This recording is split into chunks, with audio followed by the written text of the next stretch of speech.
Nuestro Padre Jesús Nazareno, sinasamba ka namin, pinipinto ka namin, aral mo ang aming buhay at kaligtasan.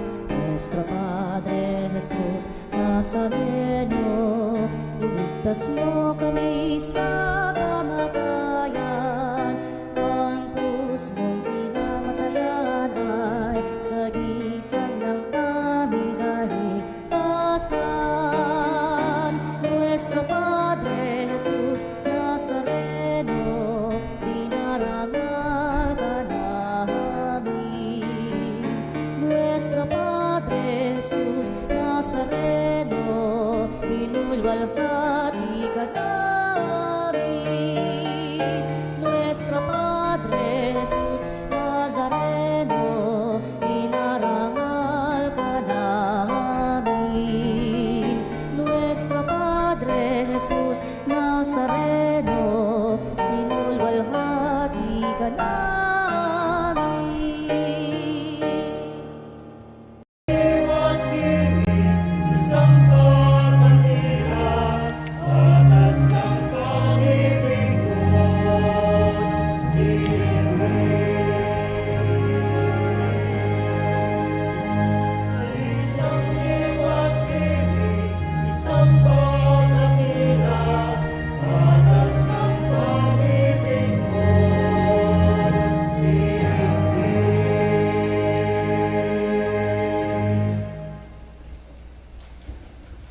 Sa ngalan ng Ama at ng Anak at ng Espiritu Santo. Amen. Sumainyo ang Panginoon. At sumainyo rin. Mga minamahal kong kapatid, tayo po ay nasa ika-4 na linggo sa karaniwang panahon.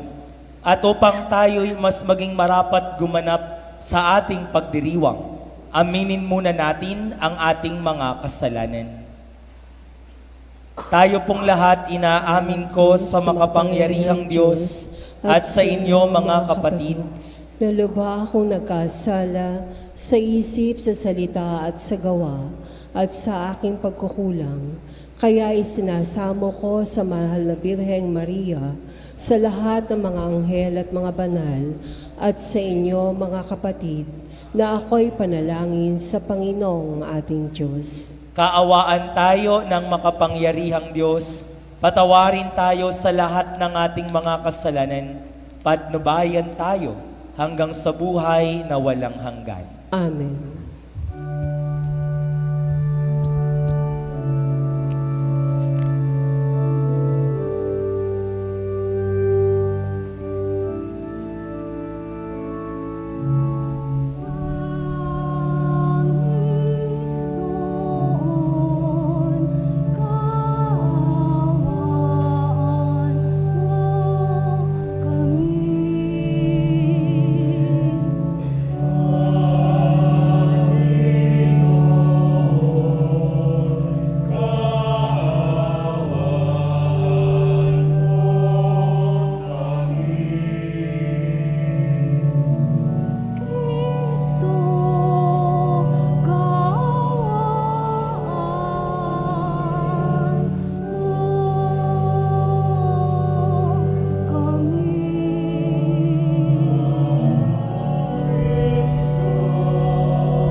Aawitin natin, papuri sa Diyos.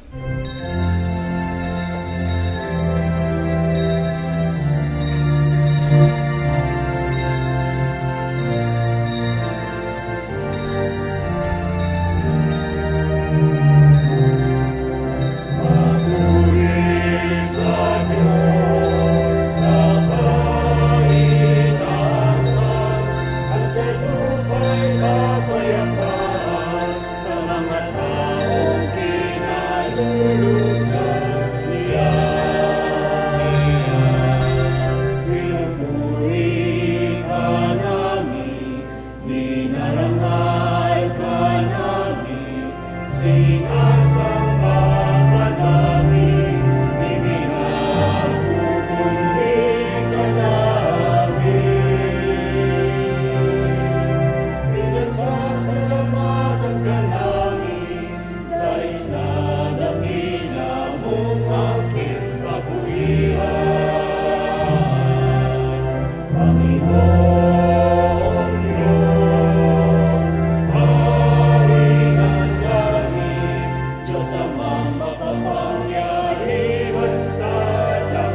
Manalangin tayo.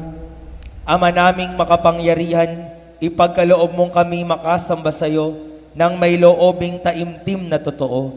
At kami rin naway magmahal sa aming kapwa-tao ng may damdaming ibinubunsod ng iyong Espiritu. Sa pamamagitan ni Heso Kristo, kasama ng Espiritu Santo, magpa sa walang hanggan. Amen. Tayo po ngayon ay nasa unang bahagi ng ating pagdiriwang, ang liturhiya ng salita ng Diyos.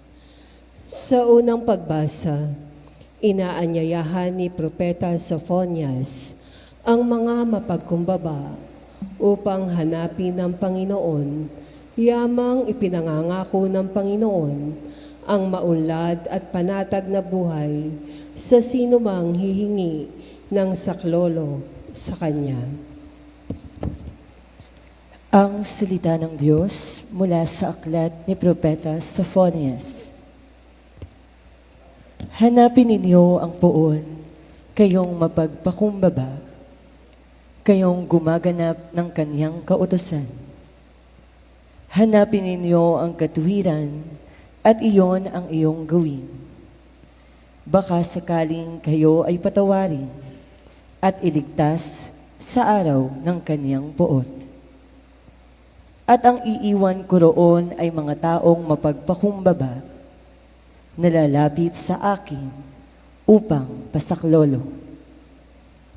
Ang natira sa Israel ay hindi nagagawa ng kasamaan at hindi magsisinungaling ni mandarayaman.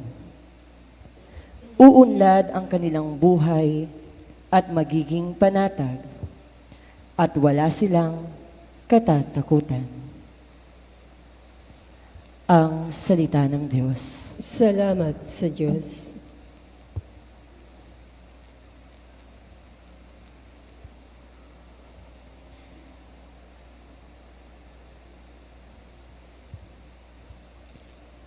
Salmong tugunan, mga aba ay mapalad, Diyos ang hari ng lahat.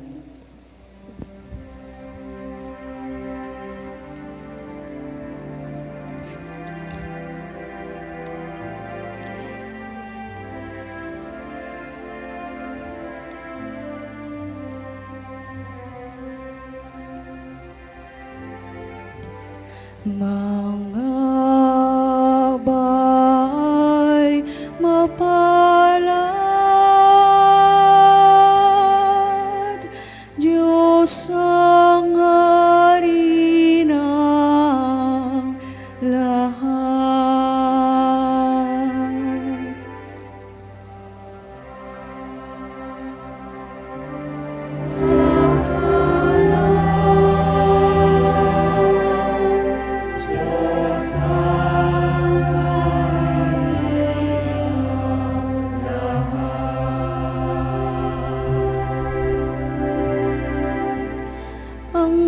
inasahang lagi ay Panginoon,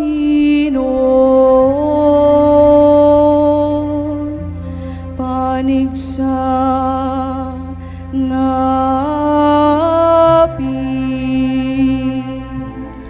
ang Diyos na hukom,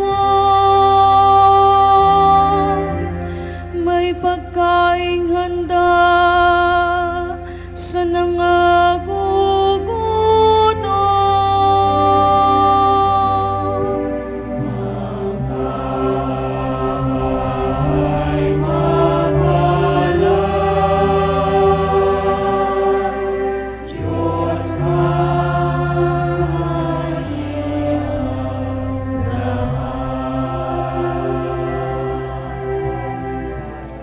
Pinalaya niya ang mga nabihag, isinasauli paningin ng bulag.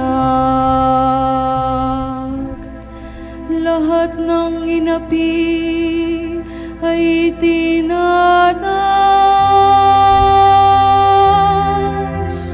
ang mga hinirang niya'y nililingan.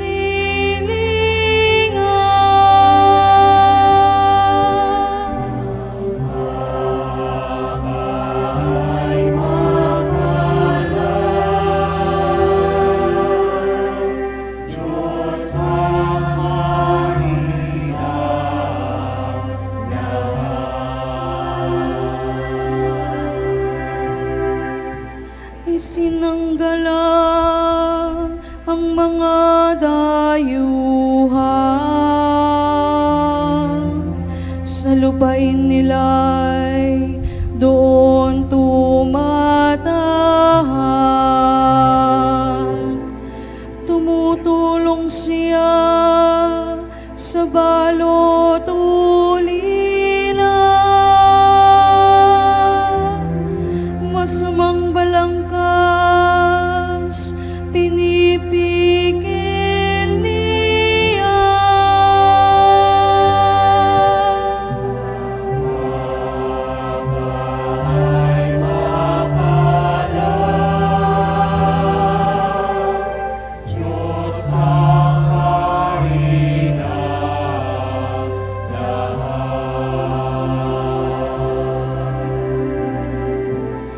Walang hanggang hari ang Diyos na poon.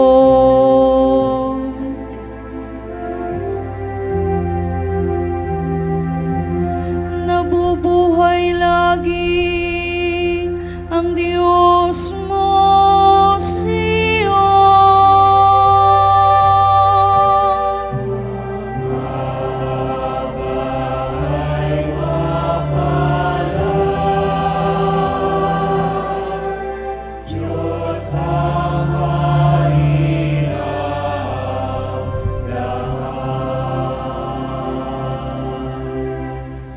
Mga bay mapalad, Diyos ang hari ng lahat.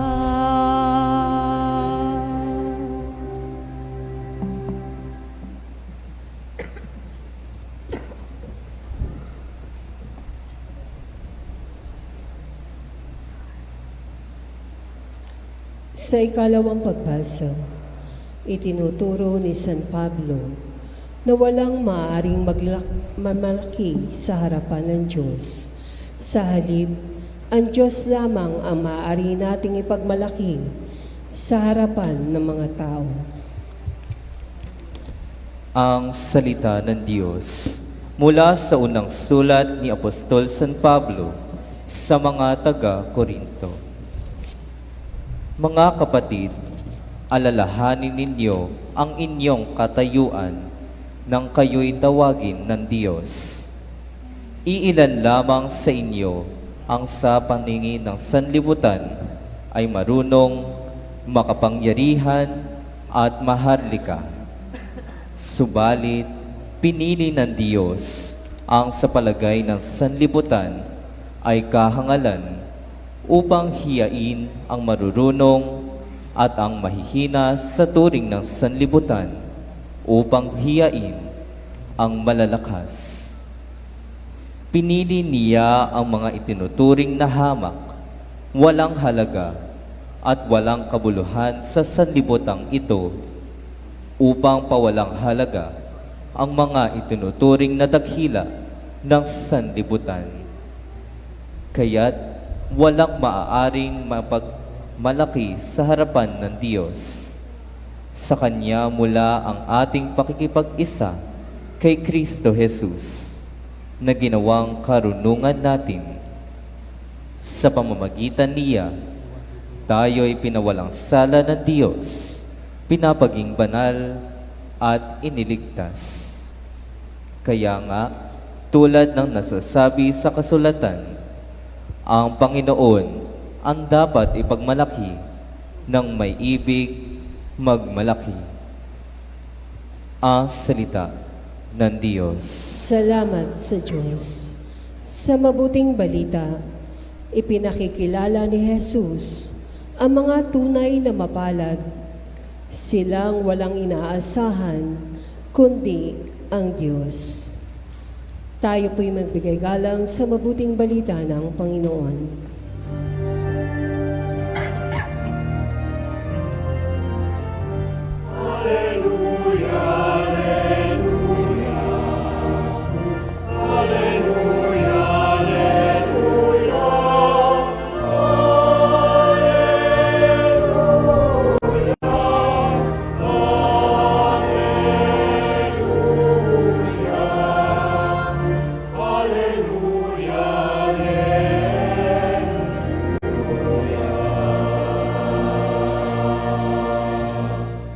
Sumainyo ang Panginoon. At sumainyo Ang rin. mabuting balita ng Panginoon ayon kay San Mateo. Papuri sa iyo, Panginoon. Noong panahong iyon, nang makita ni Jesus ang napakaraming tao, umahon siya sa bundok. Pagkaupo niya'y lumapit ang kanyang mga alagad at sila'y tinuruan niya ng ganito. Mapalad ang mga aba na walang inaasahan kundi ang Diyos, sabagat makakasama sila sa kanyang kaharian. Mapalad ang mga nahahapis, sabagat aaliwin sila ng Diyos. Mapalad ang mga mapagpakumbaba, sabagat tatamuhin nila ang ipinangako ng Diyos. Mapalad ang mga nagmimiting makatupad sa kalooban ng Diyos, sabagat ipagkakaloob sa kanila ang kanilang minimiti. Mapalad ang mga mahabagin, sabagat kahahabagan sila ng Diyos. Mapalad ang mga may malinis na puso, sabagat makikita nila ang Diyos. Mapalad ang mga gumagawa ng daan sa ikapagkakasundo, sabagat sila'y ituturing ng Diyos na mga anak niya. Mapalad ang mga pinag-uusig dahil sa kanilang pagsunod sa kalooban ng Diyos, sabagat makakasama sila sa kanyang kaharian. Mapalad kayo kapag dahil sa aking inaalimura kayo ng mga tao, pinag-uusig at pinagwiwikaan ng lahat ng uri ng kasamaan na pawang kasinungalingan. Magdiwang kayo at magalak, sabagat malaki ang inyong gantimpala sa langit. Mga minamahal ko, ang mabuting balita ng ating Panginoon. Pinupuri ka namin, Panginoong Hesukristo. Ang ating mga pagbasa ngayong ika-4 na linggo sa karaniwang panahon ay tungkol sa encouragement. Kapag sinabi nating encouragement, it inspires courage. Pinapalakas ang iyong loob. Pinapatibay ang iyong loob. In our first reading, from the book of the prophet Zephaniah, the prophet is speaking to a wounded Israel. Bagsak ang estado ng Israel, sila ay talunan, sila ay nagipit, And so the prophet is speaking to that Israel, a wounded nation, a depressed nation. And according to our first reading, sabi ng propeta, kayong mga nahihirapan, kayong mga natatalo, ang hahanapin ninyo ay kapakumbabaan. You will seek humility. Remember, the prophet is not speaking to a rich nation.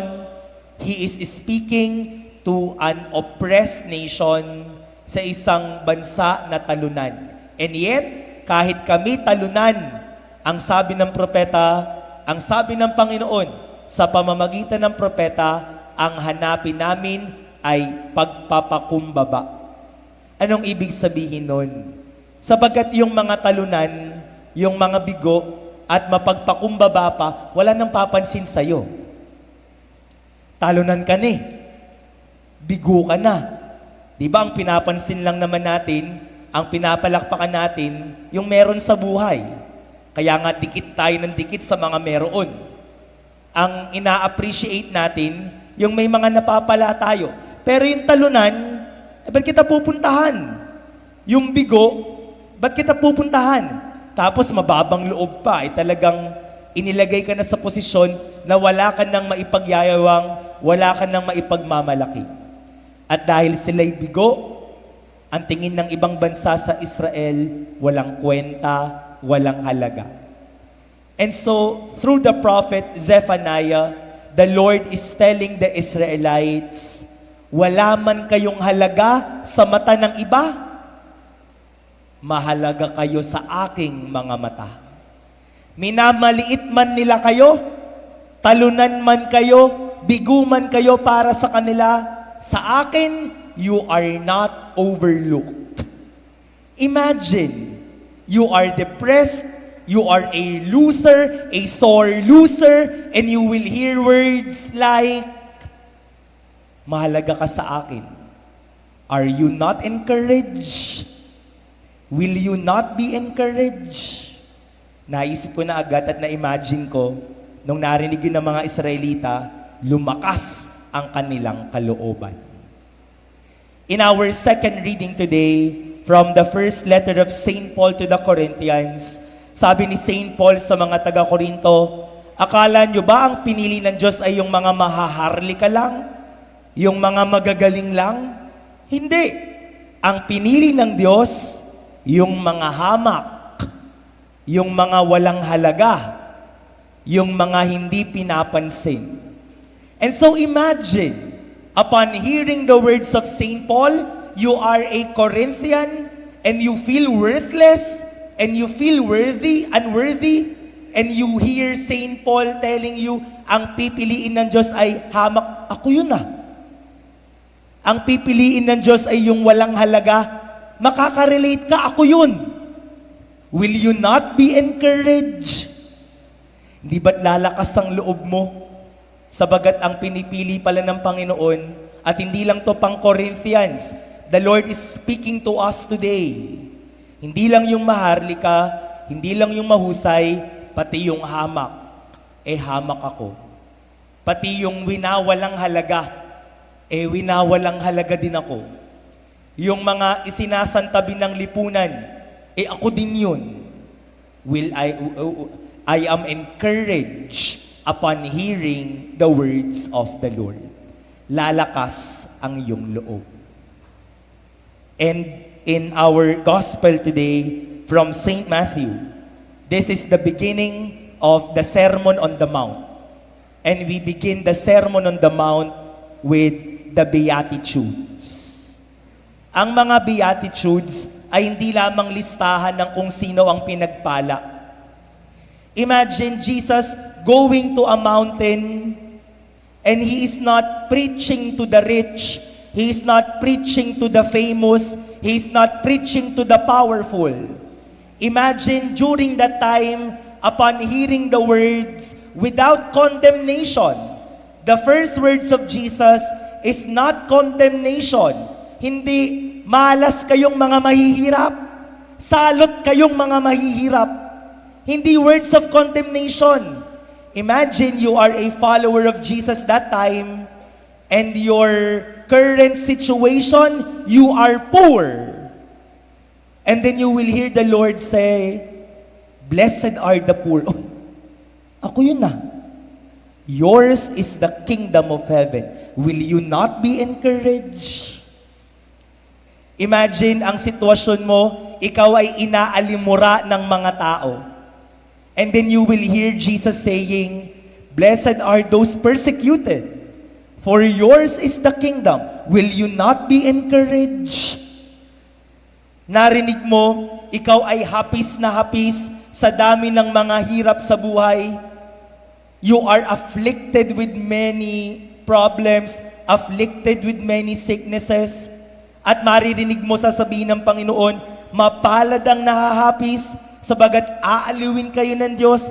Will you not be encouraged? The Beatitudes, tatandaan nyo, hindi lamang to listahan ng kung sino ang pinagpala. Ito rin ay listahan that if you are experiencing this situation right now, you are poor, you are afflicted with many pains, with many sicknesses, you are persecuted, you are being maligned by people. If ever you are experiencing this right now, then the Lord said, you are blessed. Will I not be encouraged? My dear brothers and sisters, malinaw naman ho ang tema ng ating mga pagbasa. Ito'y tungkol sa pagpapalakas ng loob. Ang hamon sa lahat ng mga binyagan, mga Katoliko Kristiyano, let us also be encouragement to one another. Sana ho kapag nakikita tayo, na-encourage sila. Sana kapag nandyan ka, lumalakas ang kanilang loob because your person, your presence is an encouragement for other people. Mabigat na ang mundo. Madami na tayong pasanin. Madami na tayong intindihin. Meron tayong nakakasalamuha, may problema sa pamilya, may problema sa karelasyon, may problema sa asawa, may problema sa anak, may problema sa apo, may problema sa hanap buhay, may problema ang negosyo, may problema sa simbahan, may problema sa pag-aaral. Lahat tayo may kanya-kanyang problema. Kaya kapag nakikita sana tayo ng mga makakasalamuha natin, huwag ka nang dagdag sa problema. Huwag ka nang dagdag sa iniisip nila. Hindi ka na dapat dagdag sa discouragement na meron sila. Mabigat na ang mundo. The world is heavy already. And so the Lord, through our set of readings today, encourages everybody, be an encouragement. Yung kapag uuwi ka sa bahay, matutuwa yung nanay mo, ay, nandyan ang anak ko. Encouragement ka. Hindi yung pag umuwi ka, naku, umuwi pa! Hindi ka na encouragement. Discouragement ang dala-dala mo. Yung kapag nakikita ka ng mga klase mo, ay naku, ang gaan-gaan kasama ng kaklase nating yan. Ang gaan-gaan kasama ng katrabaho nating yan. Encouragement. Yung kapag nagsaserve ka, mga lingkod simbahan natin, at nakita mo yung kapwa lingkod mo, mangingiti ka, sabagat magaan ang kalooban mo, sabagat yung kapwa lingkod mo, source of encouragement. Napakasagwa naman kapag papasok ka sa simbahan, magsusuot ng uniform, sabi mo, nag-serve na naman yan? Nag-uniform pa. Hindi naman nag-meeting yan, pero nagsaserve. Ganyang mga salita, nakaka-discourage. Nakakawalan ng lakas ng loob. Itong parokya natin, checkin natin, is our parish a place of encouragement? Kapag ba ang mga parokyano natin, ang mga deboto natin, pumapasok sa parokya natin dito sa Barsoain, giginhawahan man lang ba kayo? Kayo ba ay nakakaramdam ng encouragement? O sa loob ng simbahan, tinatarayan kayo dito? minamaltrato kayo, sinusungitan kayo, at imbis na encouragement ang nakuha mo, discouragement. Ilan na ang kilala nating mga tao na lumipat na ng parokya? Bakit? Sabagat ang sungit naman ng pari doon. Ayaw namin doon. O, na-discourage sila dahil masungit. Kaya lumipat. Buti pa yung mga pari sa Baraswain, mababait. Sang-ayon sa sa pantaha ko. O ilan ng mga parokyano lumipat kasi ang susungit naman ng mga tao dito, ng mga nagsaserve dito. Ba't kami dyan magsaserve? Lilipat na lang kami. Imbis na makapag-encourage, nakapag-discourage pa.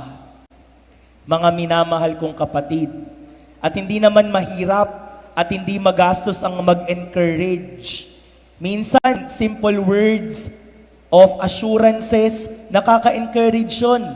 Yung sasabihin mo, ay, ang ganda-ganda mo ngayon. Di ba lalakas ang loob mo? Ay, bagay na bagay sa iyo yung damit mo. Di ba lalakas ang loob mo? Uy, ang galing-galing mo. Yung mga salitang ganon, nakakalakas ng loob. O kahit nga may tumatapik lang sa balikat mo, kaya mo yan. Di ba nakakalakas ng loob yon? O may yayakap sa'yo, siguraduhin mong asawa mo yan. Kasi kung hindi, hihina din ang loob mo. O, lalakas ang loob mo. O kaya may hahawak ng kamay mo, nakakalakas ng loob. O kaya nga kahit simpleng pagngiti. Minsan pag nangitian ka, di ba bad trip ka, may iniisip ka, may ngumiti sa'yo, mangingiti ka din. Mapapwersa ka din ngumiti. You will smile back. And that is also an encouragement.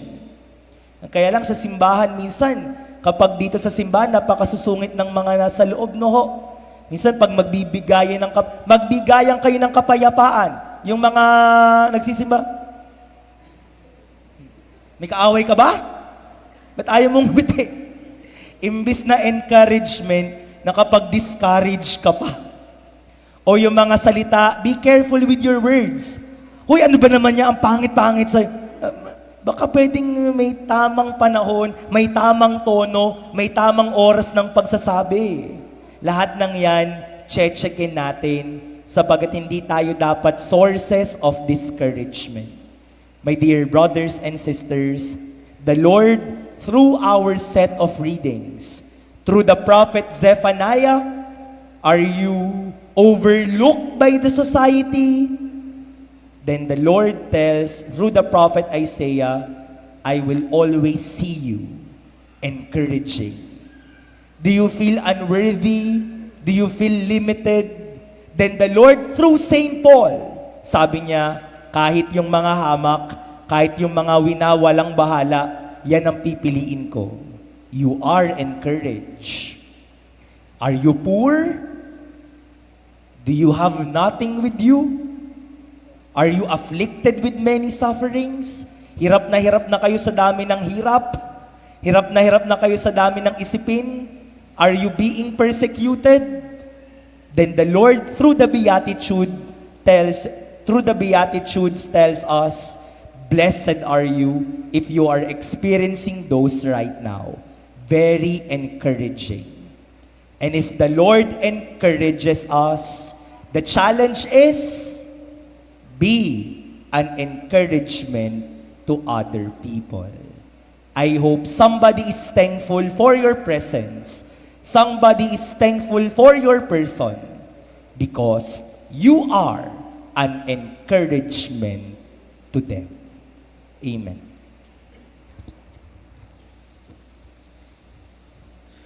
Tumayo po ang lahat.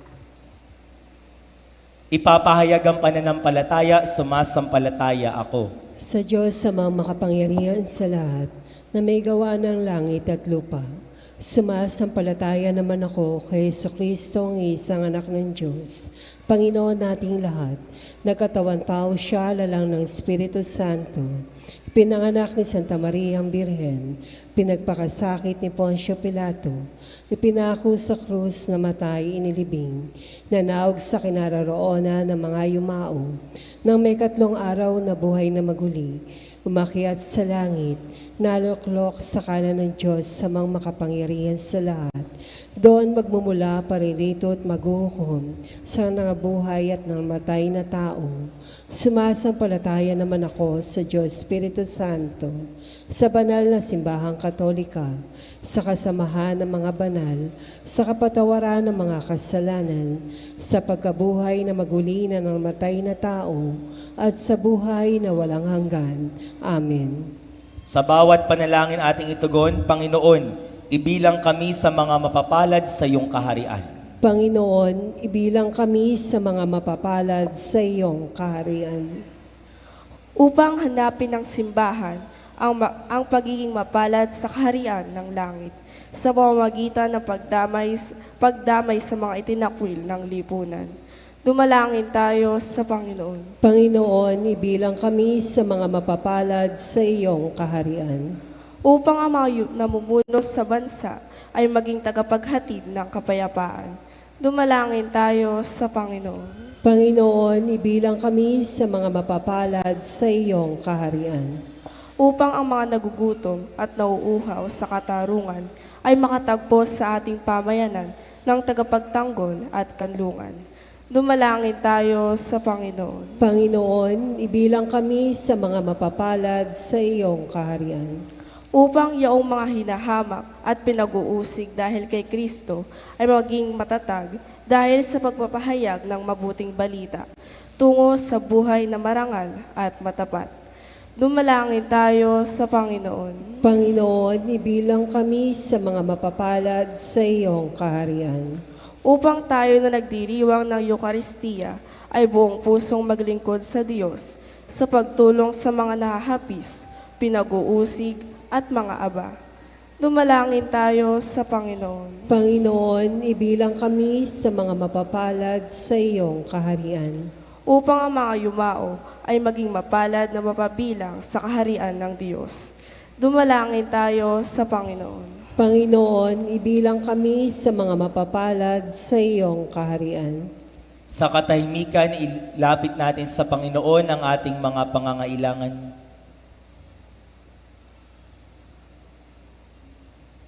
Amang mapagmahal, dinggin ng aming pagsamo, itulot mong makamit namin ang pagpapala na hatid ng paghahari ni Kristo, kasama mo at ng Espiritu Santo, magpas sa walang hanggan. Amen.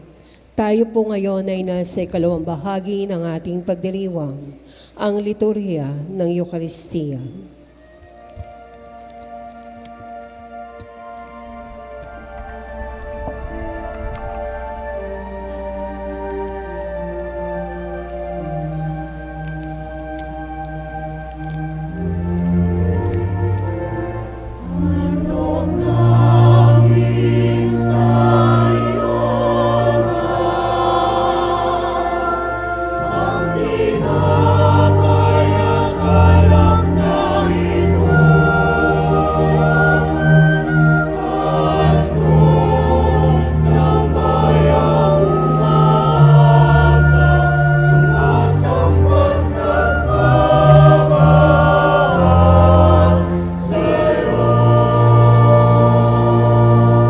Tumayo po ang lahat.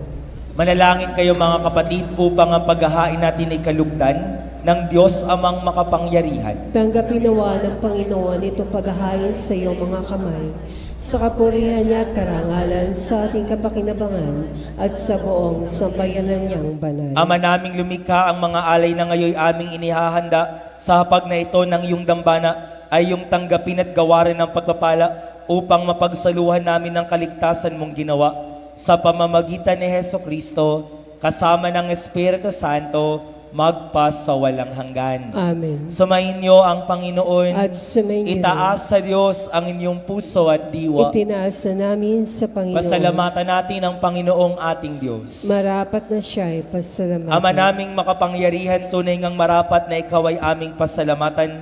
Sa iyong kagandahang loob, kami iyong ibinukod upang iyong maitampok sa kadakilaan mong lubos. Kahit na ikaw ay aming tinalikdan, dahil sa aming pagkasalawahan, gumawa ka pa rin ng magandang paraan na may manguna sa amin para ikaw ay balikan. Kaya't ang iyong minamahal na anak ay naging isa sa mga taong hamak upang may kapwa kaming makapagligtas sa aming pagkapahamak at pagkaligaw ng landas. Kaya, kaisa ng mga anghel na nagsisiawit ng papuri sa iyo, nang walang humpay sa kalangitan, kami nagbubunyi sa iyong kadakilaan.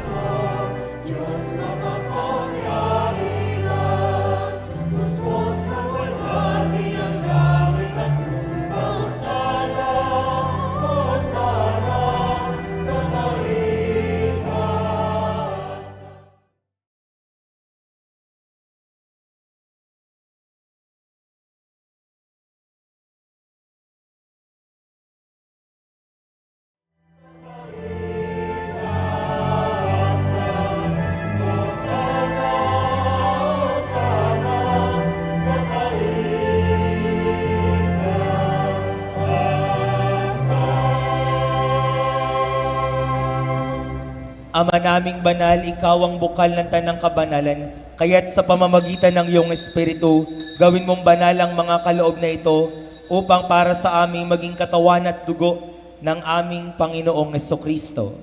Bago niya pinagtiis ang kusang loob na maging handog, hinawakan niya ang tinapay, pinasalamatan kanya, pinagati-hati niya yon, iniyabot sa kaniyang mga alagad at sinabi, "Tanggapin ninyong lahat ito at kanin, ito ang aking katawan na ihahandog para sa inyo."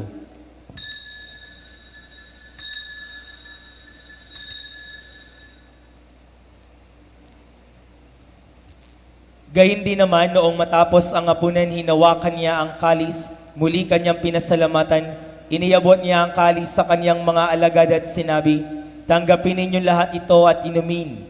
Ito ang kalis ng aking dugo, ng bago at walang hanggang tipan. Ang aking dugo na ibubuhos para sa inyo at para sa lahat sa kapagpapatawad ng mga kasalanan.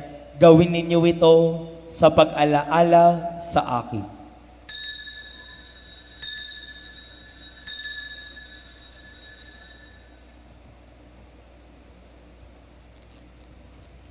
Ipagbunyi natin ang misteryo ng pananampalataya.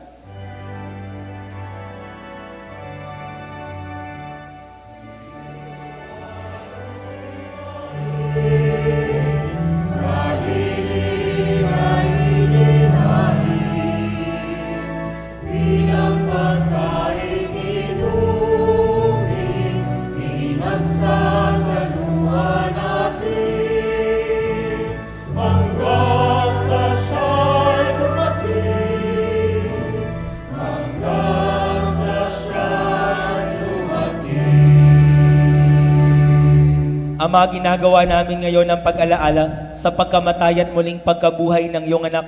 Kaya't iniaalay namin sa iyo ang tinapay na nagbibigay buhay, kalis na nagkakaloob ng kaligtasan.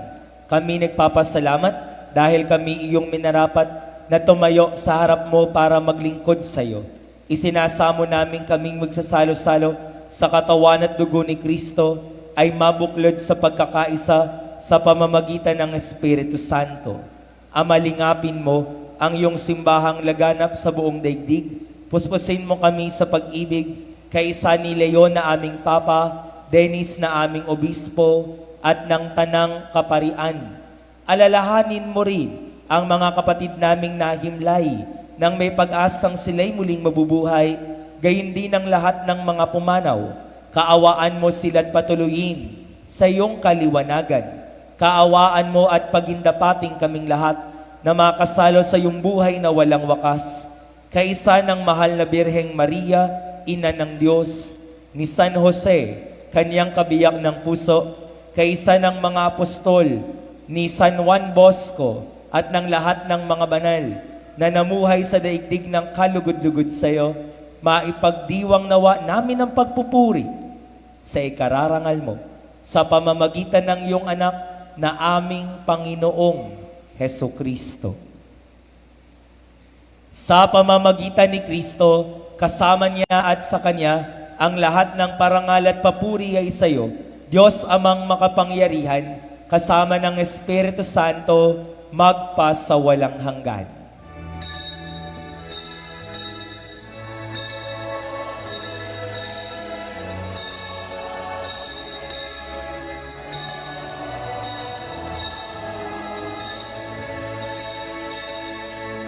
Tumayo po ang lahat. Sama-sama tayong tumawag sa Diyos na ating Ama.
Hiling namin kami iadya sa lahat ng masama, pagkalooban ng kapayapaan araw-araw iligtas sa kasalanan, ilayo sa kapahamakan, samantalang aming pinananabikan ang dakilang araw ng pagpapahayag ng tagapagligtas naming si Jesucristo.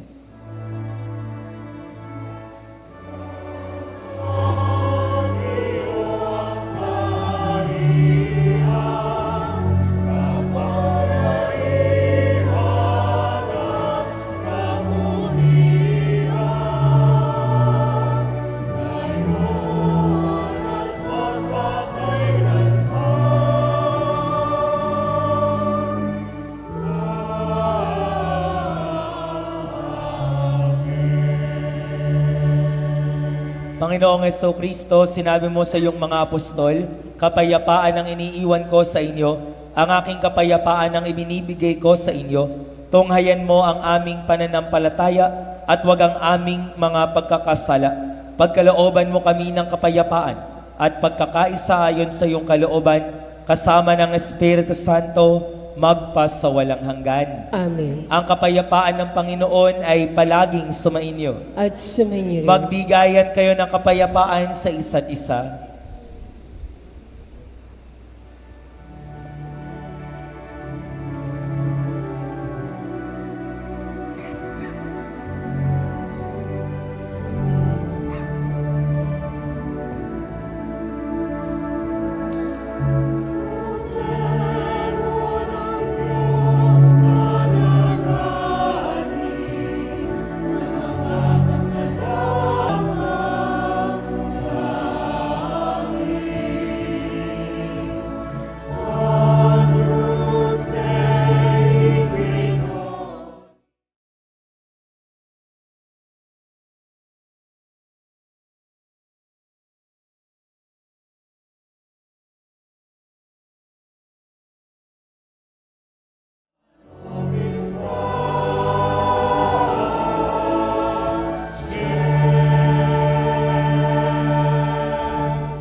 Narito si Kristo ang daan, katotohanan at ang buhay, mapalad ang mga inaanyayahan sa kaniyang banal na piging. Panginoon, hindi ako karapat-dapat na magpatuloy sa iyo, ngunit sa isang salita mo lamang ay gagaling na ako.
Panalangin sa karangalan ng Nuestro Padre Jesus Nazareno.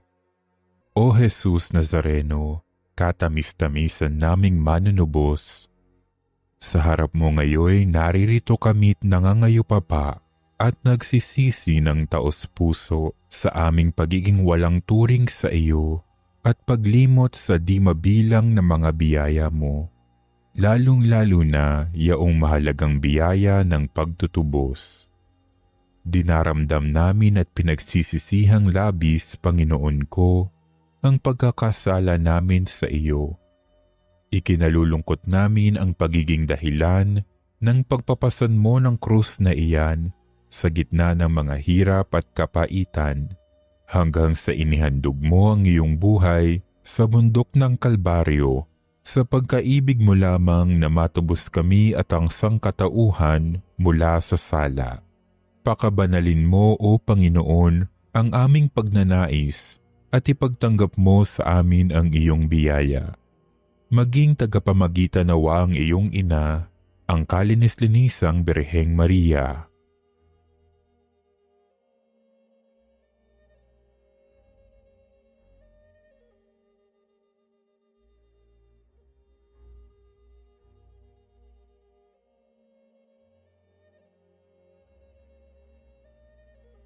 Ama naming makapangyarihan, niloob mong akuin ang iyong anak, ang krus at kamatayan, upang ang sangkatauhan ay matubos at mabuhay. Ang pag-ako namin sa krus at kamatayan dito sa lupa, ayon sa diwa ng pagsunod sa iyong loob, na ginanap ng iyong anak, ay magpagindapat nawa naming kamtin ang lubos na katubusan at pagkabuhay sa iyong piling, sa pamamagitan ni Hesukristo, kasama ng Espiritu Santo, magpasawalang hanggan. Amen. Nuestro Padre Jesus Nazareno, Panginoon namin at Diyos, kaawaan mo kami.